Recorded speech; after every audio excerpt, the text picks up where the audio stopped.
This is the story of the fastest human being to ever hurl a cricket ball. It is a tale of unprecedented biomechanical violence. A story that redefines the very limits of the human skeleton. You are going to break the sound barrier of modern fast bowling. But the price you pay will be exacted in shattered bones, torn ligaments, and a lifetime of excruciating physical agony. But your story does not begin with speed. It does not begin with glory or pristine green outfields. It begins with broken joints, a collapsing skeletal structure, and a body that stubbornly refused to cooperate with the world around it. Level 1. You are born in Morgah, a modest, sun-baked neighborhood stringing along the southern edges of Rawalpindi, Pakistan. You are born with severe, flat feet. Your arches are simply non-existent, collapsing inward and flattening out entirely with every single step you take. Worse still, have a degenerative joint condition in your knees. The tendons are loose. The cartilage is weak and unforgiving. The local doctors look at your frail legs and shake their heads in grim resignation. They tell your family that you might never walk properly, let alone run or play sports. While the other neighborhood children are sprinting through the labyrinthine streets, playing endless games of tape ball cricket until the sun dips below the horizon, you are crawling on the dirt. You do not take your first unassisted, proper steps until you are 5 years old. Your early childhood is defined by a desperate, humiliating frailty. You are the spectator, never the participant. But beneath those weak ligaments, beneath those collapsing arches and the frail exterior, fire is beginning to burn. An unexplainable, dark, burning aggression is taking root deep in your chest. A fierce, obsessive compulsion to prove every single doctor, every single doubting relative, entirely wrong. You don't just want to walk like a normal child. You want to run faster than anyone has ever run before. You want to invoke terror. Level 2. You are in your late teens. The thick, choking dust of the Rawalpindi streets coats your skin. You have discovered tape ball cricket, the great equalizer of the subcontinent. This is not the pristine, manicured lawns of lords or the polished, highly funded academies of the elite. This is street cricket in its rawest, most visceral form. The rules are simple. The pitches are cracked concrete slabs or uneven dirt patches, unforgiving, unpredictable, and highly dangerous. You have no formal coaching, no expensive academies, no biomechanical analysts breaking down your kinetic chain and telling you how to protect your spine from snapping in half. You possess just a heavy tennis ball tightly wrapped in dozens of layers of black electrical tape, and a desperate, agonizing need to bowl faster than anyone else alive. The tape smooths out the aerodynamic drag, allowing the ball to fly through the air and skid off the concrete with terrifying velocity. Because your joints are naturally hypermobile, a lingering, bizarre side effect of your childhood ailments, you develop a freakish, explosive bowling action. It defies every traditional textbook ever written in the history of the sport.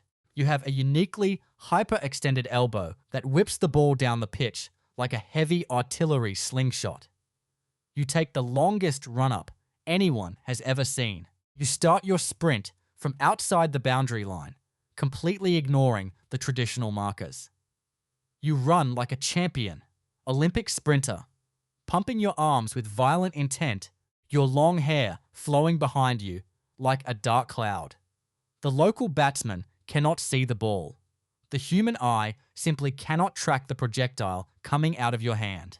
They can only hear the terrifying hiss of the tape tearing through the thick summer air, followed immediately by the violent crack of plastic stumps exploding out of the concrete and ricocheting into the walls. You are a local myth. The terrifying Rawalpindi Express is beginning to forge its global identity. Level 3.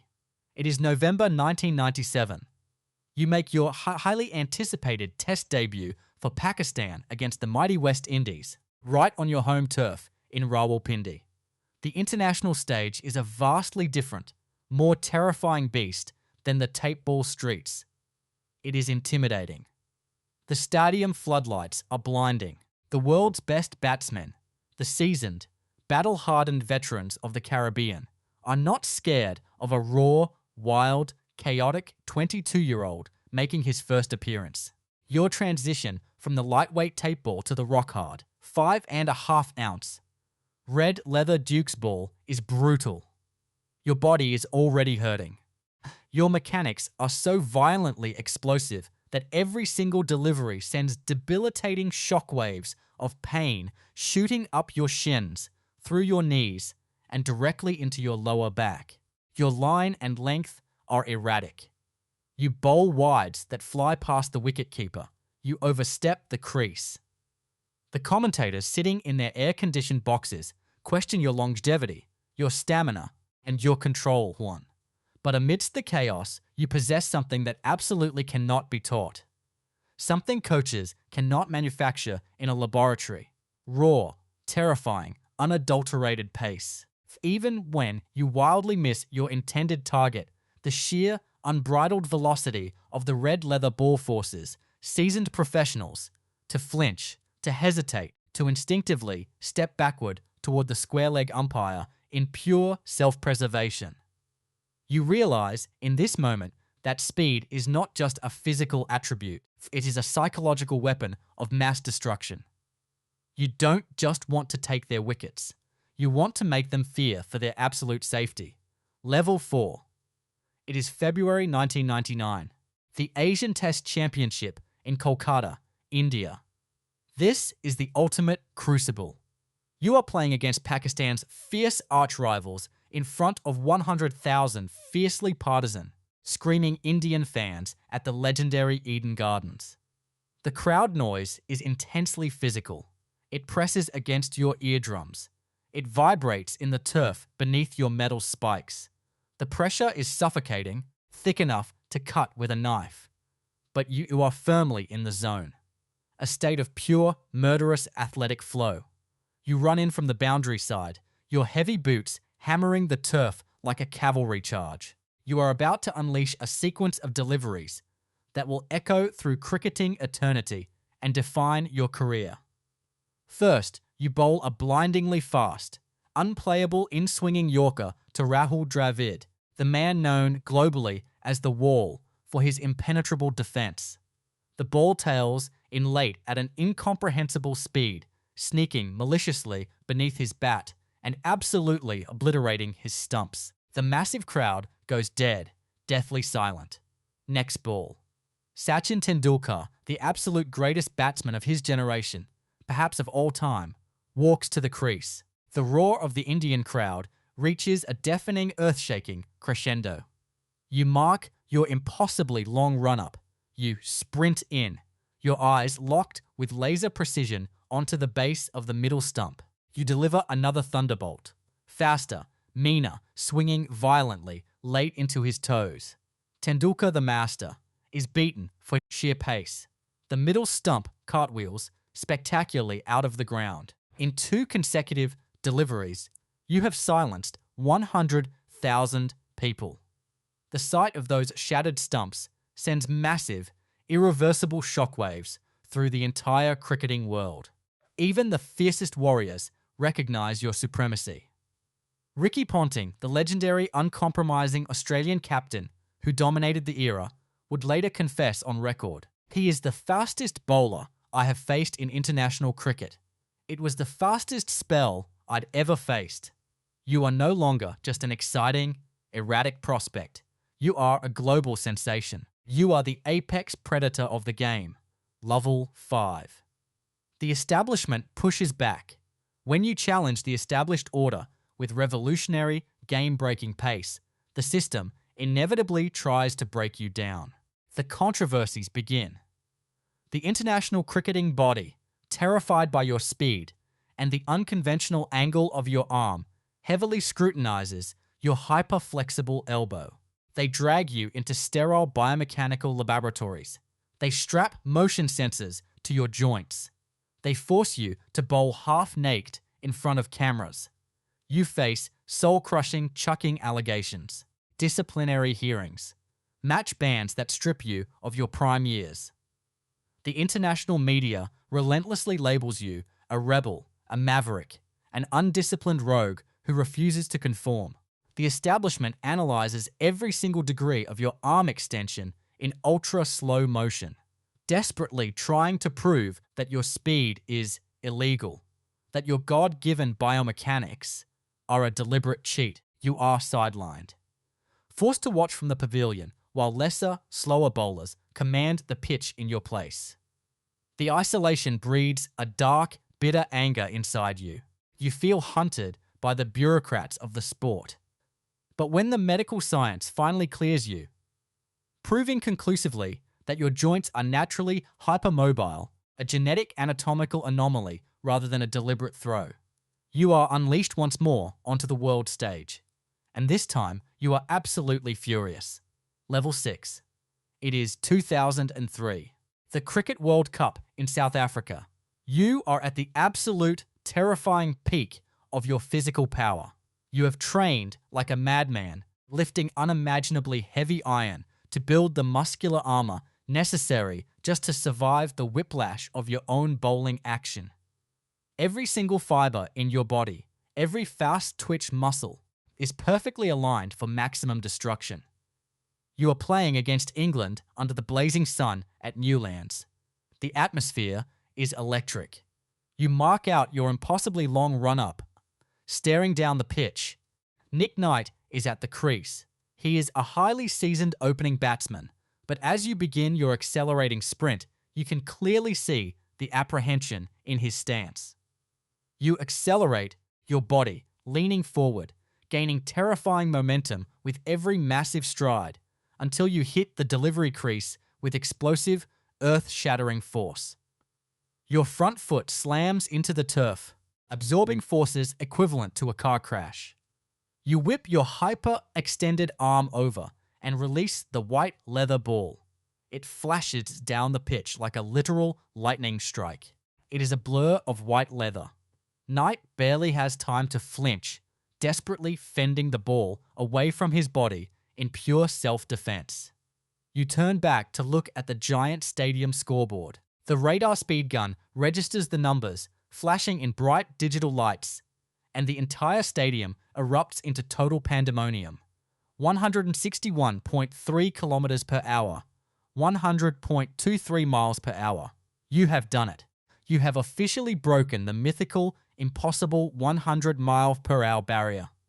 You have etched your name into the annals of sporting history in absolute permanence. You are formally, officially, the fastest bowler in the recorded history of cricket, transcending the sport itself to become a global icon of raw, terrifying speed. Level 7. But the human body is simply not designed to do what you do. The extreme biomechanical violence of your bowling action, the massive hyperextension of your shoulder, the brutal, high-impact heel strike, the violent counter-rotation of your lumbar spine, begins to tear you apart, piece by piece. Your ankles literally shatter under the immense braking forces required to stop your momentum at the delivery stride. The soft cartilage in your knees grinds down entirely to the bone, leaving raw bone rubbing agonizingly on raw bone with every step. Your heavy hamstrings snap under the explosive strain of your sprint. You find yourself spending vastly more time lying on sterile surgical tables, staring up at hospital ceiling lights, than you do standing on the lush green cricket pitch. You endure multiple gruesome, invasive operations. Your knees have to be completely drained of excess fluid with massive, painful syringes before you can even manage to walk down a simple flight of stairs. Instead of resting, instead of letting your battered body heal naturally, your burning desire to bowl fast forces you down a much darker, self-destructive path. You take brutal, highly concentrated cortisone injections directly into your inflamed joint capsules just to numb the pain enough to feel your legs. You are cannibalizing your own future health. trading your ability to walk in your 50s for just one more chance to bowl fast. Today. Level 8. You are totally written off by everyone. The sports pundits, the national selectors, the former legends of the game. They all say you are completely finished. They say you are too old, too broken, too fractured, too undisciplined to ever reach the top of the mountain again. They demand your immediate retirement. But in late 2005, during a high-stakes home test series against England, you unleash one of the most masterful, terrifying, and brilliant comeback spells the game of cricket has ever witnessed in its deeply rich history. The pitches in Pakistan are notoriously flat, dead, dusty, and offering absolutely nothing to fast bowlers. The English batsmen expect an easy, comfortable tour, but you don't need a green, bouncy pitch. You have mastered a dark, elusive art. You take the battered, scuffed, desperately old red cricket ball, and you make it sing a violent tune. You bowl devastating, late reverse swing at over 150 kilometers per hour.